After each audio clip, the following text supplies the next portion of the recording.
Hello, everyone. Welcome. My name is Stuart Q. I'm the Executive Director of the Yale Center for Business and the Environment, joint initiative between the School of Management, Forestry, and Environmental Studies.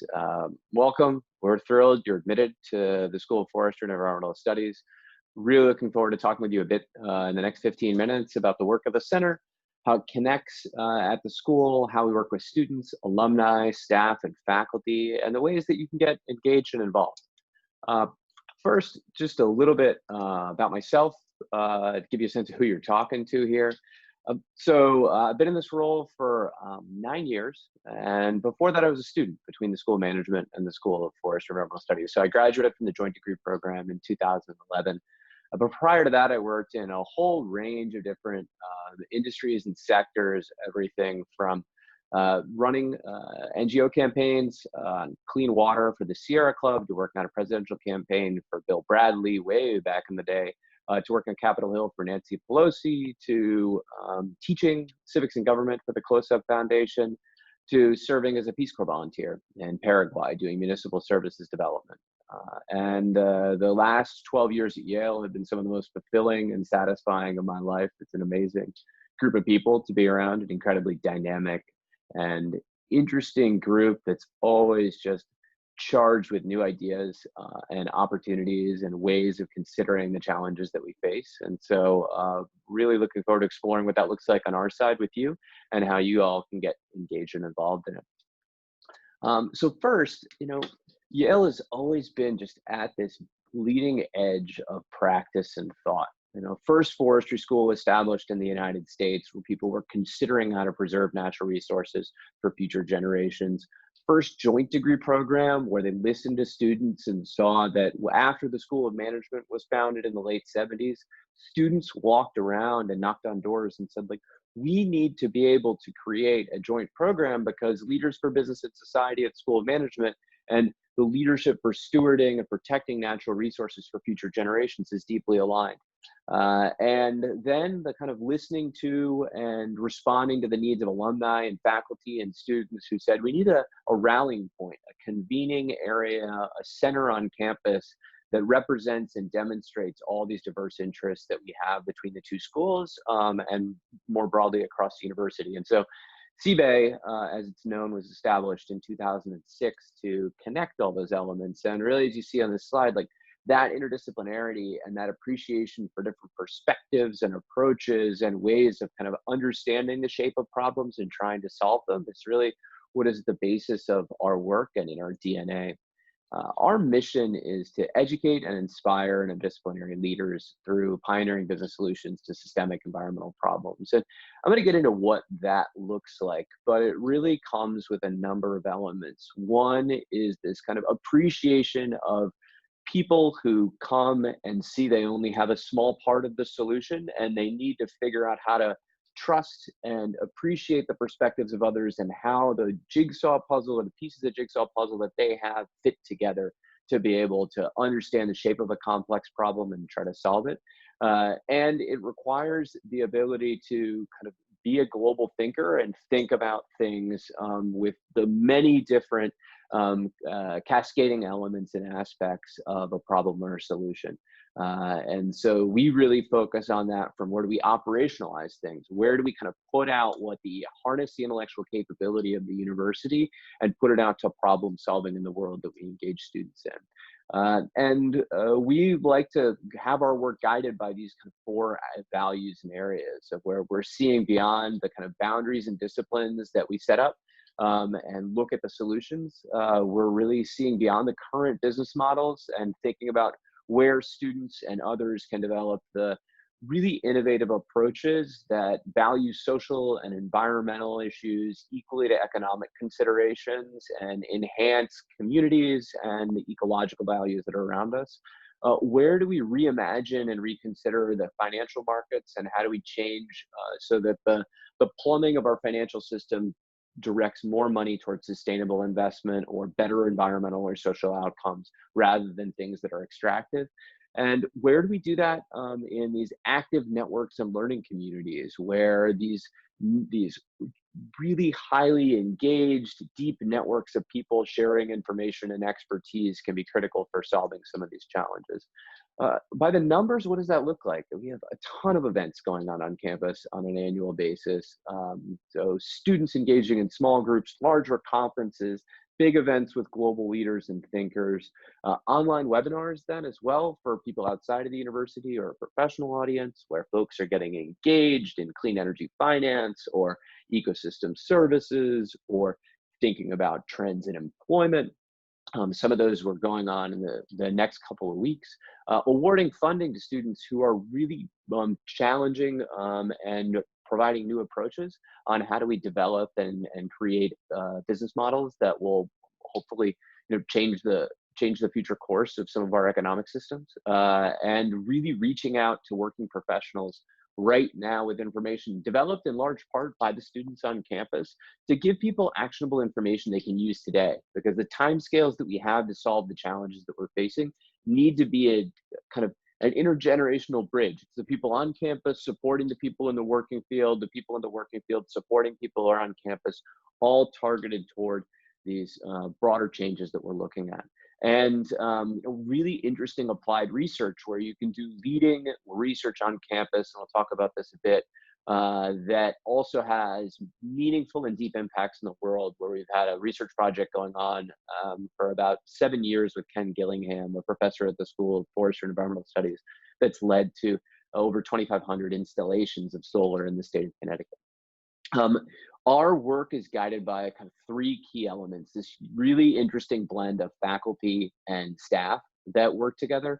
We are a student, alumni, and problem-driven center. We have a ton of relationships with faculty, and we have a diverse staff composed a lot of SOM and FES grads who really care about these topics and issues, and a broad and expanding group of alumni that connect to us and support us, and I'll get into that in a little bit more. The beating heart of our work, though, is we do a lot because we engage with students who come to campus, and we see students as incredible professional resources. We think that the admissions group at the School of Forestry and Environmental Studies is one of the best HR departments in the world. They bring in, you all are incredibly talented, bring a wealth of professional experience, and we want to apply that to our work. So we view the students that we hire and employ as extensions of the team at the center. We are also the administrative home for the joint degree program between the 2 schools. As I mentioned, the largest 3-year program of its kind and the oldest in the United States. So largest 3-year program at Yale and the oldest type of joint degree program that's there. And they are a bridge between the 2 schools that is constantly thinking about the connections that benefit the broader student community, benefit the center, benefit the university overall. And we've got this remarkable group of people who've come out of these places that give back, but are also just demonstrating leadership and defining what careers look like at the field and at the interface of business and the environment. Everything from impact investing to investing in forests and carbon credits to leading the city of New Haven, to people who are thinking about at a global level, how do we change kind of systems in the circular economy, to people who are leading advocacy campaigns at a local level to be able to change the way that practices work, to leading some of the largest public power authorities in the United States, to being some of the most highly regarded and most respected and loved professors at the School of Forestry and Environmental Studies. So what do we do? What does this look like when you get here and you're engaged and you're thinking about, okay, how does life look for me at the School of Forestry? Well, when you're working with the center, we'll work in 3 key areas. New models for markets and finance, intrapreneurship and system change, and innovation and entrepreneurship. So the first in new models for markets and finance can look anything like working as a student in a research team that is exploring the community-based marketing approaches for how solar goes viral. So this is an ongoing project that's been a grant from the Department of Energy for a number of years, where students have been kind of the key on the ground data collection experts and folks interviewing community activists and developers, folks from towns on how do you construct campaigns that allow solar to go viral at a community level with some remarkable results. Students are writers, kind of looking at two publications, the Clean Energy Finance Forum and the Conservation Finance Network, where we're interested in ideas, not clicks, where people can explore something that we hope is 3 years ahead of The Economist, the New York Times, the Financial Times, any other publication, where they're on the leading edge of thought and practice, and then they can publish that. And then 18,000 mentioned before, large numbers of professionals, over 16,000, receive that news and then can do something with it. Students are also leading independent studies where groups of 3-4 students, we believe, can become the 101st expert in the world on an emerging topic. Right there is one where we did a number of research efforts on the model of B corporations, where students did incredible work researching and understanding the viewpoints of entrepreneurs or investors on those. And then developing and enhancing curriculum. Students have been integral and incredibly important in developing a new online professional certificate that we offer to working professionals, where they are the TAs and they manage the program and they host office hours, and they are the kind of glue that binds together some of the experience for online learners. One of the people that you'll meet is a wonderful, incredible Yale FES alum, Vero Borgmeyer, who leads our effort on the online program and a lot of our work on clean energy. This is this certificate program in financing and deploying clean energy that we've launched, where we have dozens of students in TA roles that are supporting the 76 professionals who are in that program. And we have another cohort coming in where the students on campus will again be that kind of key guiding force for TAs. And we hope those of you interested in energy will join that effort. As I mentioned, the kind of efforts we do on research that are applied have outcomes that are actionable. So this is a guidebook that we developed from our research project on solar energy diffusion, looking at how do we take solar at a local level and make it go viral. And it requires us working with other academic institutions, with leading innovative organizations like the Connecticut Green Bank, the nonprofit marketing firms like Smart Power, to the US Department of Energy, where they're the funder and supporter and disseminator of a lot of the research. So really is an interesting and dynamic place where it requires a lot of network building. When we think about what other areas students are interested in, a lot of people want to go into some of the largest organizations, and that could be large NGOs, that could be large policymaking groups, that could also be a lot of folks who are interested in going into corporates and figuring out how to turn the battleship around. How do you change that system? How do you influence it? And so we host a lot of activities to give people skills and tools and approaches there. Everything from cohort-based learning, where people are merging and connecting with students from across campus, drawn from every professional school, Yale College, where they're discussing and understanding how they can think about these problems long-term, to career guides that provide students pathways to the careers that they're looking for and interested in, what skills they need to develop while they're on campus, to more independent studies where people can understand, okay, what are the questions that I really need to be asking here? And how do I develop the deep set of expertise that when I walk into an organization day one, I'm immediately respected and seen as an expert and a resource on something that then allows me to push and nudge that organization. Heather Fitzgerald, the associate director of the center, is an incredible resource in that regard, who leads a lot of this work. And the critical resource that we have is really this network of resident fellows, professionals who are on campus on a consistent basis, meeting with students, leading these small cohort-based learning opportunities, and a group of visiting experts who are online providing deep sector-level expertise for students who have questions on supply chains, to how do we think about supporting and enhancing wealth in communities, to how do we think about different financial services, to how do we consider business models, to what are the ways of responsible investing or branding of things. These pathways guides you can find on our website, but this also gives you kind of hopefully a 6-month head start when you get to campus on, all right, how do I navigate this place? If I want to go into corporate sustainability, if I want to go into clean energy, we'll have a new one coming out on food and agriculture. What does the landscape look like, and how do I get going really quickly while I'm at Yale? I would encourage people to go to the CBEY website, download those, take a look.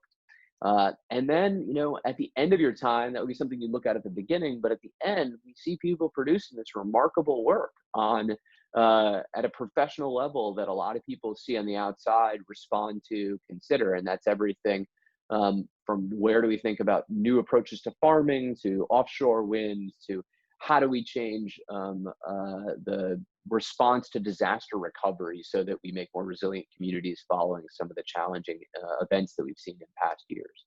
Uh, our One of our key areas that continues to grow is innovation and entrepreneurship, and this is a ecosystem of people. Ben Soltoff is the leader of this group at the center, incredible guy who's been working with us as a student and now in a innovation fellow role.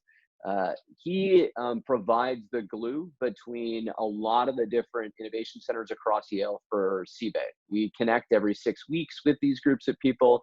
The expertise is incredibly deep and broad, and it's an entirely connected community where there's lots of conversations on how do we support students who may have business models or approaches that need resources, not just from the Yale School of Forestry, but from the School of Management, or from the art school, or for the School of Public Health, or for the law school. And you can find more about the connections between those on the innovation website, which you can see eship.yale.edu at the bottom of the page.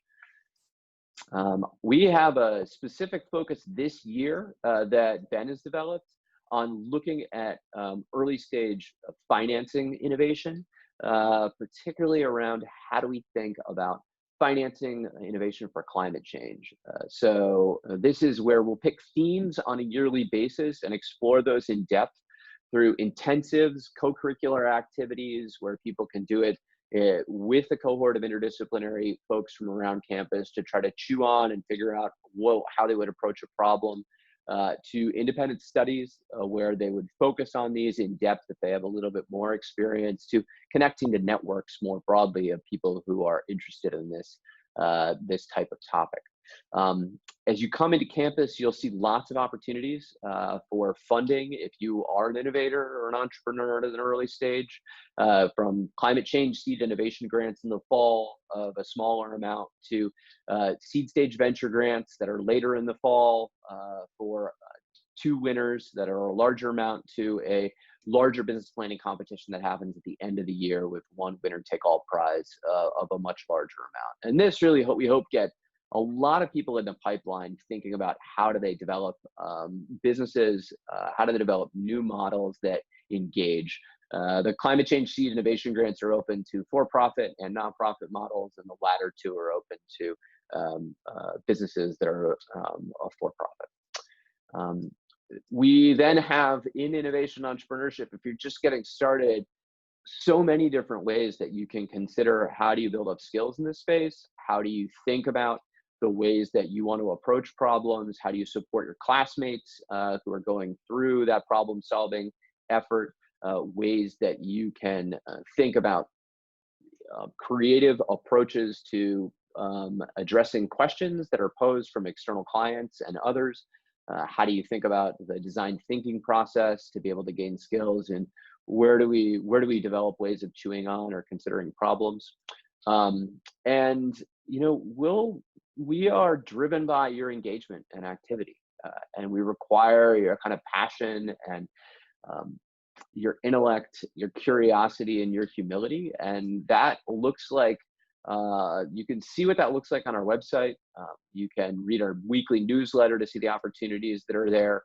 But what it looks like on a daily, weekly, monthly basis is, we've got people catching up, just reading the articles from their friends and colleagues on campus who are doing really interesting research on a number of topics, to folks who are going to lunch talks, watching webinars, meeting with a resident fellow or a visiting expert like I described, to spending a full afternoon on an innovation or ideation session with someone like the We Are Still In campaign, or Lyft or Patagonia, who are considering a really deep question around how do they either reach out or connect with more people or shape their business model in a different way, to these year-long kind of cohort-based programming activities that we have, semester or year-long, where people would be meeting on a monthly or bi-weekly basis to discuss a topic of interest, to people who are doing work with us on an annual basis, 5 to 10 hours a week, critical element of our work. Your expertise is absolutely what we need and have to have, to folks who then give back and are the resident experts, the alumni experts that we have, external partners that really make up what we do as a center. Thrilled to meet you when you come to campus. We'll be doing webinars and hosting chats and providing more context on all of this, but this is just to give you a flavor and a sense of what we do and how we do things.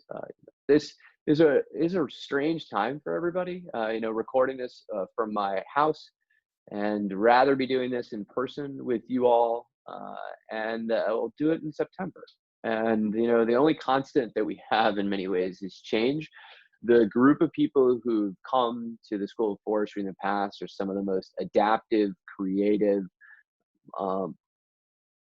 humble and thoughtful folks that I've ever been around. And I have an utmost confidence in that group and the continued group that's coming in to be able to be people who can convene networks, drive problem solving in a collaborative way, and be able to sort out the kind of really challenging systemic issues that we're facing. Looking forward to seeing you on campus soon. Thanks for your time. And again, this is Stu signing off with the rest of the CBEY team. And we look forward to working with you in the fall of 2020. So cheers.